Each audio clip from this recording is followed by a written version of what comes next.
La ideología de la supremacía masculina alienta a las mujeres a creer que no valen nada por sí solas y obtienen valor solo relacionándose o vinculándose con los hombres. Se nos enseña que nuestras relaciones mutuas disminuyen en lugar de enriquecer nuestras experiencias. Nos enseñan que las mujeres son enemigos naturales, que la solidaridad nunca existirá entre nosotras porque no podemos, no debemos y no nos asociamos entre nosotras. Hemos aprendido bien estas lecciones. Debemos desaprenderlas si queremos construir un movimiento feminista real y sostenido.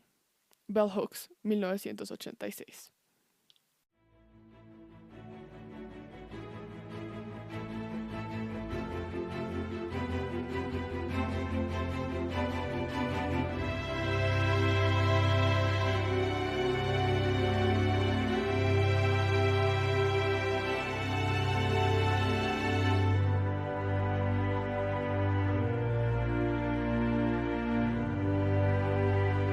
Hola y bienvenidos a todos a un episodio muy especial, Consejos a Vergara y Vergara, donde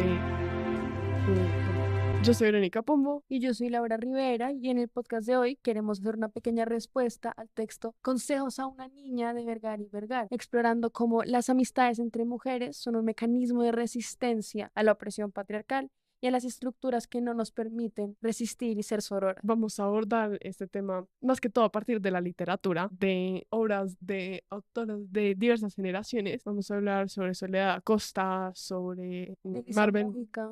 y sobre Marvel Moreno más que todo. Para mostrarle a Vergara que incluso en su propia época lo que estaba diciendo a esta pobre niña no es cierto. Las amistades entre las mujeres son importantes y son vitales para la construcción de la sociedad. Y se puede ver en las obras que hemos producido. Podemos hablar de lo que han dicho diferentes hombres a través de la historia. Al final, Vergara y Vergara no es el primero en pensar que las relaciones entre mujeres, que las amistades entre mujeres son innecesarias y son incluso dañinas. Desde incluso Aristóteles, quien en los libros 8 y 9 de la Ética Nicomaquea exalta la amistad, plantea que la amistad es una de las formas más virtuosas de relacionarse. Para él, la amistad perfecta es una relación entre dos personas iguales en excelencia a su virtud. Sin embargo, como las mujeres no pueden ser virtuosas porque no tienen misura o inteligencia o siquiera el logos, que es la capacidad de razonar y dialogar, ellas nunca pueden tener relaciones simétricas o virtuosas. Las mujeres, para Aristóteles, están condenadas a ser subordinadas de relaciones asimétricas en las que ellas admiran y aman a los hombres en sus vidas sin que ellos puedan reciprocarlo porque ellas simplemente no les pueden dar la satisfacción que puede darles un hombre. Por lo que siquiera pensar en una amistad fructífera o enriquecedora entre dos mujeres es absolutamente ridículo para Aristóteles.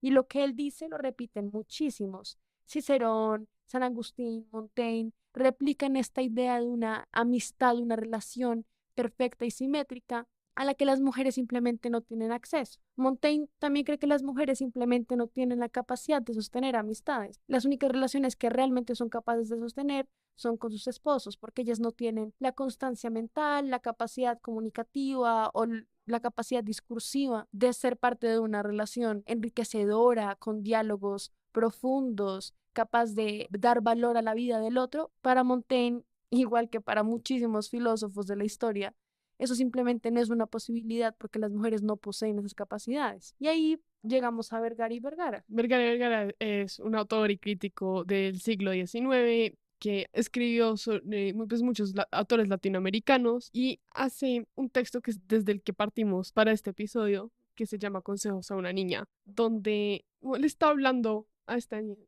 y le da todos estos consejos, todas estas máximas, como tienes que hacer esto, no tienes que hacer esto. Y una de las cosas que repite mucho es no puedes tener amigas íntimas, porque habla un poco sobre cómo para las mujeres no tienen iniciativa para crear su propia felicidad y por esto aconseja quedarse en el hogar, no tener amigas íntimas, quedarse en el silencio y en el pudor. Y la idea de una amistad enriquecedora entre las mujeres es inconcebible para él. Y lo repite una y otra vez en este texto de diferentes maneras. Es eso, es no tengas amigas íntimas. Claro, porque resalta constantemente que las relaciones valiosas son la relación con el padre, con el esposo, con Dios, que son todas figuras de autoridad masculina que lo que hacen es justamente decirle a la mujer cómo vivir su vida, ser una guía para esta pobre niña que, pues al nacer mujer, para él está destinada a necesitar de una autoridad que le diga cómo vivir. Entonces, en nuestra respuesta Vamos a partir de Soledad Acosta de Samper, una contemporánea e incluso compañera en la tertulia del Mosaico de Vergara y Vergara. Ella fue de las pocas autoras que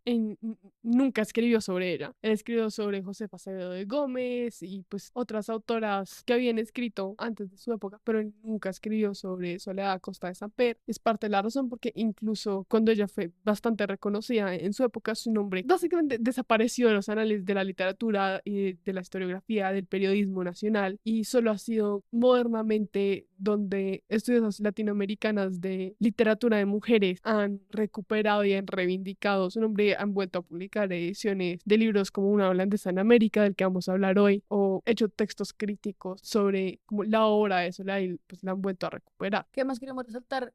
El hecho en sí de la violencia que hay en no mencionarla si quieren, en no escribir su nombre y así quitarle un poco la capacidad de tener un legado importante, valioso, incluso si sea para criticarla, para hablar mal de sus textos o de ella misma. Mencionarla, hablar de ella es darle valor. El no nombrarla es un hecho violento en sí y es parte de la razón por la que nos parece muy importante hacer esta contraposición entre la voz de Soledad Acosta y la voz de Vergara y Vergara. Para dar un poco de contexto de quién fue ella, nació en Bogotá el 5 de mayo de 1833. Hubo una época en donde fue corresponsal de periódicos de Bogotá y periódicos de Lima desde su hogar en Europa. Fue historiadora y por eso también escribió muchas novelas históricas, que son como las predominantes en su obra. Comencemos a hablar sobre una holandesa en América. Pues para dar un pequeño resumen, trata de una niña que se llama Lucía, que un, sus papás como se fueron a casi que explorar el mundo. Fue, pues, es una relación un poco complicada y ella vive en Holanda con su tía y con su prima y un día pues le llega la información de que su madre está enferma y que ella debe partir pues a América, en este caso a Colombia específicamente, y el libro retrata pues todo su viaje y como ese choque de culturas de pues, alguien que ha crecido en Holanda, en la cultura europea, cómo se adapta a un sitio nuevo, a personas diferentes, con las que pues por más de que sean familia en términos biológicos, pues no conoce. Tiene varias figuras esenciales en este viaje. Su prima Rieken, su amiga Mercedes, y estas amistades femeninas están muy resaltadas, por más de que técnicamente esto sea como el llamado novel of manners, donde generalmente uno se esperaría un romance. Esta no es una novela que tiene mucho romance, que tiene esa historia y las amistades entre las mujeres son mucho más importantes que esos indicios de relaciones románticas que aparecen en diferentes momentos. Claro, el romance es completamente secundario y en la vida de Lucía también lo es. Lucía, a pesar de que es descrita como romántica, influenciada por la literatura de la época, igualmente en su vida las relaciones que son más importantes no son las relaciones románticas. Ella no la salva un hombre, un esposo. Ujú.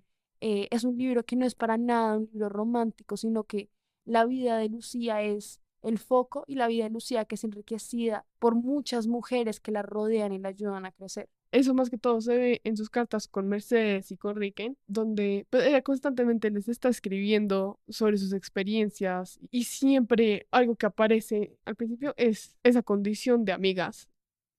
Al principio, en la página 123 de una de las ediciones nuevas, dice: mi querida amiga, no puedo ya ocultarte por más tiempo mi situación de ánimo y mis sufrimientos, pues los conoces en parte y en mucho los adivinas, y solo tú me comprendes y eres capaz de simpatizar conmigo. En otro momento, dice: queridísima amiga, he bendecido a Dios por haberme inspirado la idea de confiarme en ti y mis tribulaciones, pues no dudo que esto haya sido inspiración del cielo. Tanto ha sido el consuelo que he tenido con tu carta en contestación a la mía. Estos dos momentos demuestran mucho, incluso lo importante que es la amistad para ella. No es algo que, no solo es la mano de la autora como presentando la amistad como algo que pasa en la novela, sino Lucía activamente hablando de lo importante que es su amistad con Mercedes y con Riken, de poder hablar con ellas porque nadie más la entiende, ni su papá ni sus hermanos, incluso pues las hermanas que tienen ya no se llevan muy bien con ellas y la persona en la que puede confiar, la única persona en la que le puede decir todo es su amiga.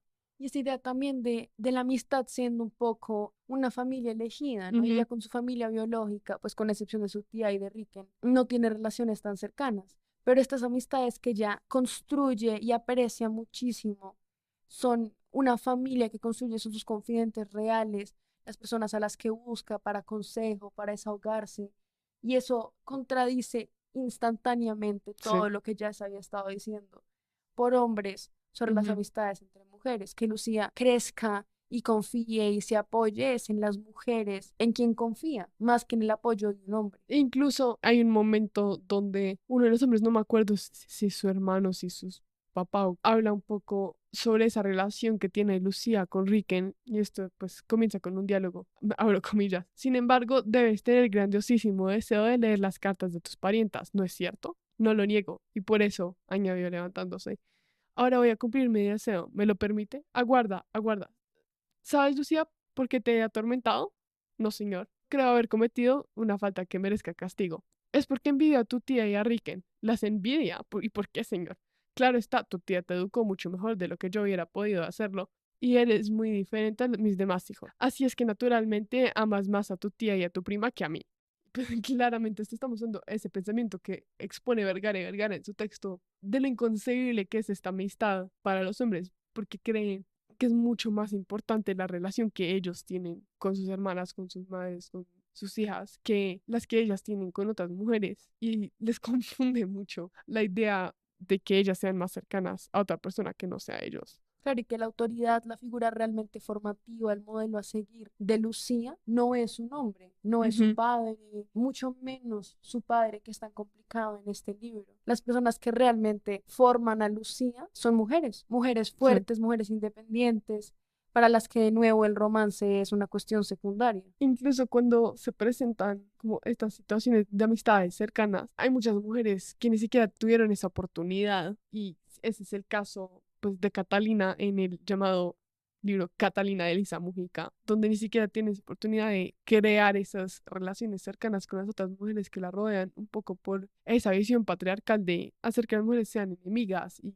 de que no puedan ser como confidentes reales, por pues ella creció un poco sola con esas relaciones, como que todo el mundo le decía, pues lo importante es tu esposo, lo importante son esas relaciones masculinas en la vida, entonces nunca logró llegar a tener esto que tenían Lucía y Regan, pues Lucía y Mercedes también. Que ahí vemos, digamos, Catalina es muy interesante porque vemos un poco ambos lados y además en Catalina hay un factor nuevo que es la clase. En Soledad Acosta, las amistades de Lucía son de su misma clase, es una condición social, un elemento común muy importante. En Catalina hay un elemento nuevo adicional de género que es este de la clase. Entonces, en Catalina vemos tanto este odio enseñado por otras Ujú, mujeres, el no confiar en una amiga por razones de un hombre, el despreciar a otras mujeres, ujú. la dinámica incluso que vamos a profundizar entre amante y esposa, que nos hace enemigas mortales, pero también la real salvadora de Catalina, su Ujú. confidente, la persona más importante al final en la historia para Catalina es María. María es pues una mujer de clase baja, mientras que Catalina es de una Ujú. familia de varias generaciones de riqueza. María es la niñera de Catalina, pues trabaja en el hogar de Catalina durante su infancia, es la amante de su padre. Y entonces la dinámica de poder ahí es completamente diferente cuando son dos damas de la clase alta, pero igualmente la alianza, la empatía y la complejidad de su relación es Ujú. muy valiosa para explorar este tema. Hablamos un poquito y hablamos sobre Lisa Mujica, porque es una de esas autoras muy importantes para la literatura colombiana, por más de que no sea tan conocida como pues otras autoras que veremos después. Ella nació en Bucaramanga en 1928, trabajó en la Embajada Colombiana en Quito, estuvo en contacto con diversos grupos de artistas y escritores en Colombia e internacionalmente, y además fue parte de la Academia Colombiana de la Lengua, la primera mujer en ser parte de esta institución. Su impacto en lo que en generaciones posteriores son de las autoras que citan mucho a través de los años. Bueno, y ya refiriéndose particularmente a Catalina, también vale la pena hacer un pequeño resumen de la Ujú, novela. Catalina trata, evidentemente, de Catalina, una mujer que vive en Bucaramanga y a través de su vida como una mujer de la clase alta en el siglo XIX, vemos muchísimos temas. Hablamos de género, de la relación difícil con su esposo, de lo que es ser anulada por un hombre que Ujú. no la ve como un igual, del dolor que siente al no poder cumplir con el rol esperado de ser madre, de incluso la violencia política, la violencia generacional, como parte de los dolores en la vida de Catalina, eh, son parte de el resultado de males que le sucedieron a su abuela, a mujeres 2 generaciones antes de ella. Entonces, una novela que por medio de la vida de esta mujer explora muchísimas cosas, y uno de los temas que es en el que nos vamos a centrar hoy es las amistades y las relaciones forjadas entre mujeres. En Catalina es esencial hablar del tema de la soledad. Catalina se siente muy sola toda su vida, desde su infancia, se siente muy aislada, siente que su padre, a quien admira muchísimo, no puede reciprocar la admiración y el cariño que ella siente por él. Y sus amistades con otras damas de la clase alta son distantes, son frías, superficiales, no son realmente las amistades íntimas que veíamos, por ejemplo, con Lucía y Mercedes. La mejor amiga de Catalina es Domitila, y Domitila es su mejor amiga, pero es una relación en la que ella tiene que autocensurarse, que tiene que Ujú. tener cuidado sobre lo que dice, y que acaba destruyéndose y alejándose cuando Domitila se casa con un hombre con el que ella sentía que estaba haciéndole competencia a Catalina para obtener. Aquí tenemos un fragmento que es importante para entender un poco esta relación, abro comillas. Domitila los miraba en silencio, todavía esperaba conseguir novio. Poseía la gracia delicada de muchas mujeres feas, pero el tiempo pasaba. Pronto le ocurriría como a mí, que me había levantado cada mañana durante años con el pelo brillante, los dientes fuertes como los de un animal, la nuca terminada en ricitos, el olor penetrante y la piel rosa herida por granos que le transmitían más juventud aún, hasta que todo eso quedó lejos. Ahora me miraba al espejo, sentía remordimiento como si hubiera cometido un robo al hombre que me amaba. Desde el comienzo de las reuniones no había vuelto a hacerme ningún comentario sobre Ricardo. Si yo le preguntaba, me respondía con monosílabos. En cambio, su verbosidad resultaba insoportable en los demás temas. Ricardo, ¿por qué no nos recitas una poesía? Becker me gusta tanto, le pedía. Es un fragmento del capítulo 11 y creo que representa muy claramente Mm. cómo Sí, Domitila interiorizaba estas lecciones sobre cómo más importante que cualquier relación, cualquier amistad con cualquier mujer, es importante una relación con un hombre. sí, totalmente. Y siento que, pues incluso desde el principio de la novela, esas primeras líneas que abren la novela, hablan mucho sobre la soledad, cuando se muere su esposo, cuando desaparece esa figura masculina en su vida, cuando pues en muchos casos las figuras que la podrían apoyar serían las de mujeres, pero Catalina no tiene esas conexiones. Justamente por esto, porque han interiorizado esa enemistad que dicen como, pues no puedes tener estas conexiones, tienes que autocensurarse. Y cuando se muda a Bogotá sin pues, conocer a nadie allá, no tiene ese soporte que podría tener de, pues, de amigas, incluso de otra familia, como en la forma de mujeres. Y se queda sola, eso se nota mucho en el dolor que siente al principio de la novela. Pero incluso en el escape de Catalina hacia Bogotá, creo que vemos un tipo nuevo de soledad, porque la soledad Ujú, en todo el inicio del libro es completamente diferente. Catalina no se siente entendida por nadie, no se siente ujú, apoyada por sí, nadie. Su esposo la tiene completamente anulada y ella escapa porque está embarazada y porque se va a suicidar. Sus opciones son suicidarse porque el hijo es de su amante. Y la persona que la salva, que es otra, mm, volvemos a la idea de que no hay un sí, hombre salvador, la persona que salva a Catalina es María. María que, como habíamos hablado, había trabajado en la casa de Catalina durante toda su infancia, que era la amante de su papá, una mujer que no era de la clase alta, pero que entendía y conocía a Catalina como nadie. Y en las palabras de Elisa Mujica creo que es la mejor forma que sí, tenemos para tot- expresar es que esa relación. su manera de escribir es... Abro comillas. Los ojos de la costurera se hallaban tan llenos de recuerdos míos que cuando entró miré a otra parte para no verlos. Me hablaba cariñosamente y yo al oírla me pregunté si habría tenido razón antes cuando me quejaba tanto, sin pensar que contaba en un ser como ella. Más adelante hay otro fragmento que también nos habla de su relación, que dice: sentía en la boca, como si lo tocara, el deseo de confiarme en ella. Lo peor consistía en el silencio. Para mí las palabras se me lavan en los labios sin pronunciarlas. Siempre me había sucedido lo mismo. Catalina y María, a pesar de esta diferencia de clase, acaban desarrollando una empatía grandísima porque ambas guardan Mm, los secretos más íntimos de la otra, ambas conocen sí, las verdades de la vida de la otra, mientras que Catalina tiene que cuidarse muchísimo en relaciones como la de Rebeca una mujer Ujú. quien en sus acciones claramente trata a otras mujeres como competencias frente a la validación de los hombres, frente a la aceptación social. Con María, ambas han sentido vergüenza al revelarle a la otra sus Ujú. pecados, pero igual ambas se vuelven las guardianas de los secretos de la otra. Y de nuevo, Catalina escapa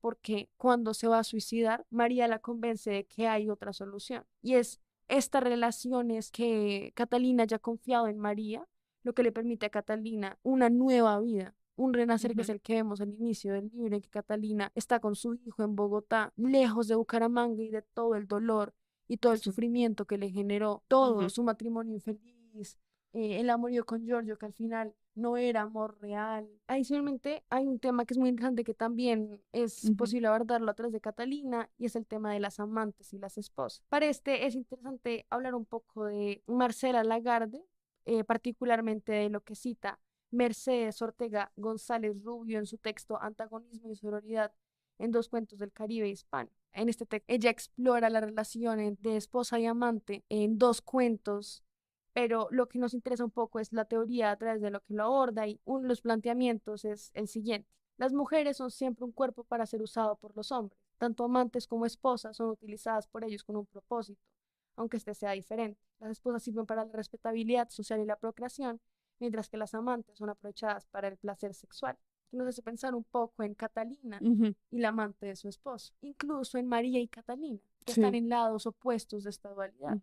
Son dos mujeres que son aprovechadas por este hombre porque Catalina también cumple un fin para Samuel. Es un fin muy claro, ella debe ser la madre de sus herederos y al no cumplir con este fin, con el rol que Marcela Lagarde determina como la madre esposa, que es el rol de esta mujer que es la Ujú. oficial y la que se muestra en Ujú. sociedad, al no poder cumplir con este fin, Samuel la anula, la minimiza. Ella se empieza a sentir profundamente sola y vuelve al mismo Ujú. miedo de su infancia de no poder ser amada. Pero esta mujer que es la amante de Samuel también es víctima de Samuel. Ujú. Ella es utilizada también como un objeto para aliviarse de sus frustraciones con los temas de las fincas, con su matrimonio con Catalina, pero ambas al final son dos caras de la misma moneda, del mismo tipo de opresión.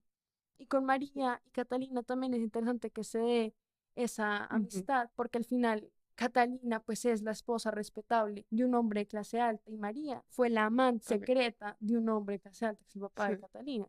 Y ellas ambas tienen que superar un poco la vergüenza y el conflicto inherente en estar en Ujú. lados diferentes de esa discusión. Y un poco lo que les dice la sociedad sobre estar de lados diferentes de esa moneda. En tantas historias es como siempre minimizar a esas figuras de las amantes, de los hijos ilegítimos, de que no se pueden conocer, que nadie puede saber. Y es muy bueno saber que María y Catalina hayan logrado tener esa relación cercana a pesar del conflicto inherente en esa relación por la socialización que se hace de ese tipo de relaciones, pues por la sociedad. Como está normalizado, son cosas que se interiorizan y que seguramente no se dan cuenta y uno lo ve en la narración.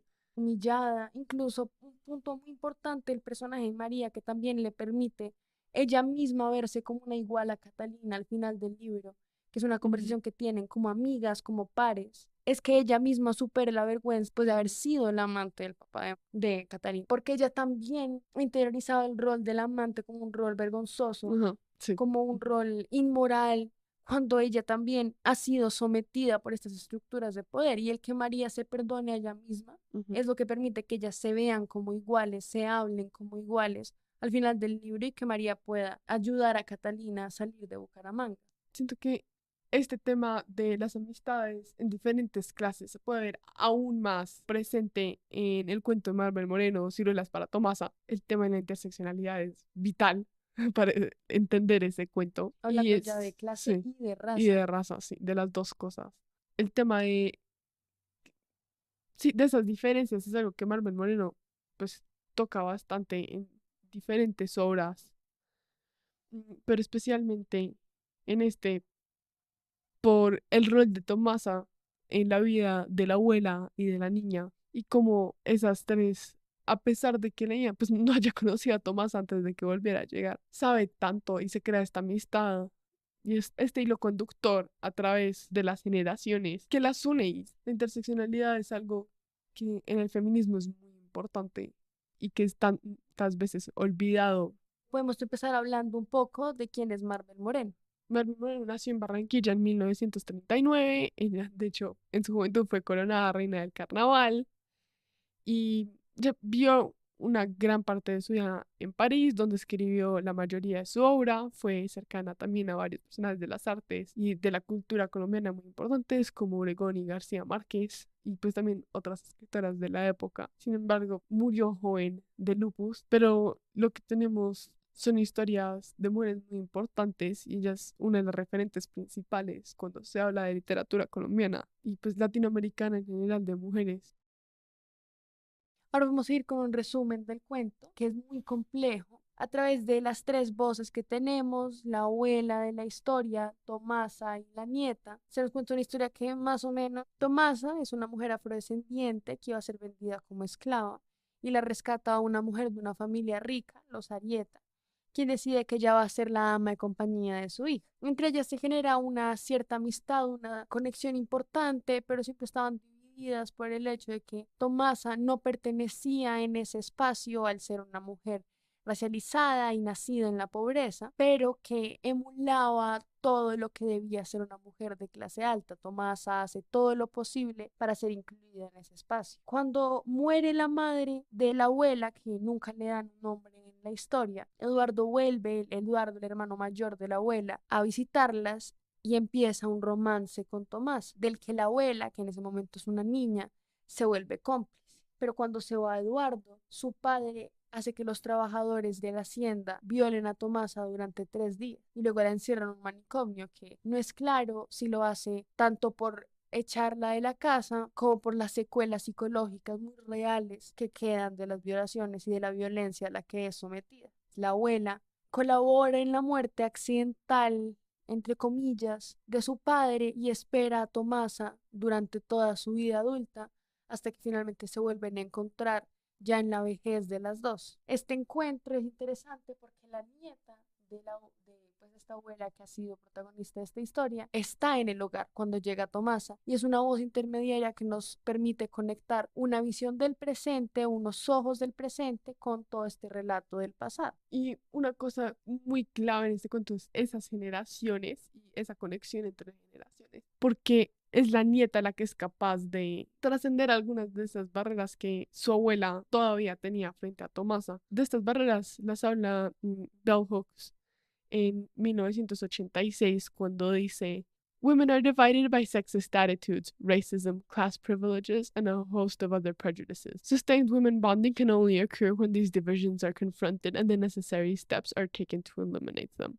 Y sí, es la nieta la que es capaz de tomar esos pasos para eliminar esas actitudes que, por más de que la abuela fuera amiga de Tomasa, la abuela todavía tiene mucho racismo interiorizado en su diálogo, en su narración. Están presentes muchas microagresiones, la manera de pensar de que Tomasa sigue siendo un otro, por más de que sean amigas, hayan crecido juntas y por más de que la siga esperando, pues después de tantos años. La nieta ya no ve a Tomasa de esa manera y es capaz de acercársele y ofrecerle las ciruelas, pero también ser ese hilo conductor entre las generaciones y de entender toda la historia de Tomasa por más de que nunca la haya conocido antes. Con ojos mucho más empáticos. Y siendo mucho, mucho más empática que la abuela, por más de que hayan sido amigas, todavía tiene esa otra interiorizada y que se refiere a Tomasa de esa manera en varios momentos.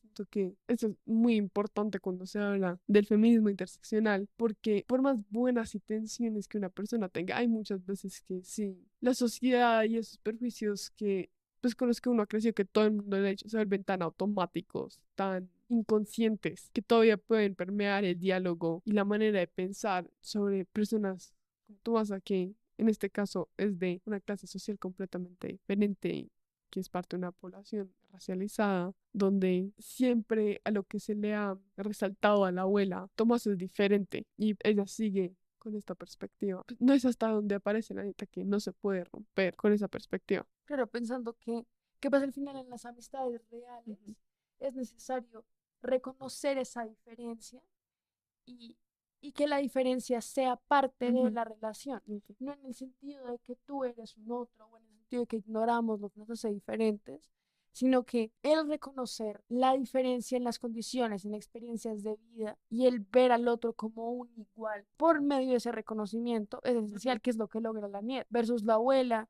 que tiene frases muy fuertes frente a Tomasa. Por ejemplo, cuando dice, no digo que era correcto meterla en un asilo, pero tampoco estaba bien que entrara en la familia. Y ahí es muy claro como a pesar de un cierto grado de empatía, de simpatía, incluso en un fragmento posterior habla de cómo la adoraba, la admiraba, de cómo quería conocerla y entenderla. Para ella Tomasa nunca deja de ser una persona que no pertenecía, nunca deja de estar en un espacio diferente al que pertenecía su familia, que pertenecía a ella, el ser una niña nacida en una familia rica, con un legado generacional de riqueza y de blanquitud que es una diferencia muy importante entre ellas, es una barrera esencial. Creo que el momento de mayor alianza que se ve entre la abuela y Tomás es con el tema de la violación, el sufrimiento de la abuela que está encerrada en el cuarto cuando es una niña, gritando, que sabe todo lo que está sufriendo Tomasa, sufriendo también con ella, mientras Tomasa sufre. Y entonces es interesante como también Maribel Moreno a través de, pues de haber complejizado la cuestión de las relaciones entre mujeres, hablando de clase y raza, nos habla justamente de esta relación intermedia en que sigue habiendo empatía, en que ellas ambas son víctimas del mismo hombre, pero es una victimización muy diferente. El mismo hecho de que Tomasa sea una mujer que haya nacido en la pobreza, sea una mujer racializada, la vuelve más vulnerable a este abuso, porque el padre se siente con muchísimo más poder sobre ella. Al final la abuela es su hija y sigue siendo una niña de clase alta a la que lastimar sería socialmente mucho Inaceptable. más castigado, inaceptable. A Tomasa la puede castigar así, Tomasa puede ser sometida a esa violencia porque él no la ve con la misma igualdad con la que ve a su hija. No, ya Tomasa la puede desaparecer en un manicomio durante años sin no volver a, como, a pensar en ella. Es por ese momento en el que la abuela se siente tan cercana a Tomasa cuando ve todo lo que está pasando, pero está encerrada. Es por eso que ayuda en la muerte, entre comillas, accidental de su padre, porque sabe que pues no está bien y ella también de su propia manera ha sido víctima de la sociedad y de cómo la han tratado por más de que esté en una posición social mucho mejor que Tomasa. La manera como se trata a las mujeres, pues ella sigue siendo víctima de su padre y de los hombres alrededor de ella. En ese momento donde decide ayudar a salir de su padre, también muestra mucho esa simpatía, por más de que todavía no se haya cruzado esa barrera, no significa que la amistad no exista. Pero es complicado justo Sí, por eso, porque la dinámica de poder es muy real ujú, y la persona que está en la posición de poder no está dispuesta a sí, romperla, no está dispuesta a reconocer esa barrera ujú, y a trascenderla, porque para ella la división por su clase, por su origen, por su ujú, raza, es algo imposible de trascender. Ellas nunca van a poder ser en la mente de la abuela pertenecientes al mismo grupo, ujú, iguales. Que por eso, de nuevo, es lo que logra Marlon Moreno al introducir a la nieta, que es una tercera voz que media entre ellas, que interactúa con el pasado, pero una visión mucho más diferente. Y que cuando llega ujú, Tomasa, justamente, sin haber vivido toda esta historia que une a la abuela y a Tomasa, es capaz de acercarse a Tomasa con unos ojos nuevos, unos ujú, ojos que no la miran, sino como una niña, porque al final al ser una sí, niña también es una visión muy diferente a la de una persona que ujú. ha construido y endurecido mucho su forma de ver el mundo en su vida y en una crianza, pues muy particular, muy discriminatoria. Sí, y tiene ya un poco esa inocencia que se muestra. Ella sabe toda esta historia, la conoce porque le han contado y sabe exactamente quién es Tomasa. Y no le importa y se acerca y le ofrece las ciruelas. Y siento que es un momento de una conexión, de trascender esas barreras que se han formado por el cambio de la generación, de la mentalidad, pero también de no haber crecido con el bagaje de la manera constantemente que te están diciendo esta otra persona es un otro, es diferente, nunca va a ser igual. Para ella, Tomasa es la amiga de la infancia de su abuela que desapareció y que su abuela quiere volver a ver. Incluso con esa ciruela, pues no sabemos qué pasa después, Mm, pero es lindo pensarlo también con que es la nieta, que además es quien está en la posición de poder, ujú, trascendiendo esa barrera. Ella es la que cruza esa línea y se acerca a Tomasa. ujú, Y eso sería muy interesante pensar qué tipo de empatía se genera, qué tipo de rol toma a Tomasa en ese hogar.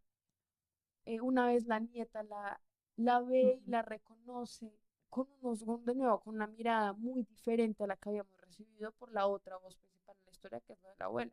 Yo creo que habiendo visto estos tres cuentos, ya Mm. podemos llegar a una conclusión general.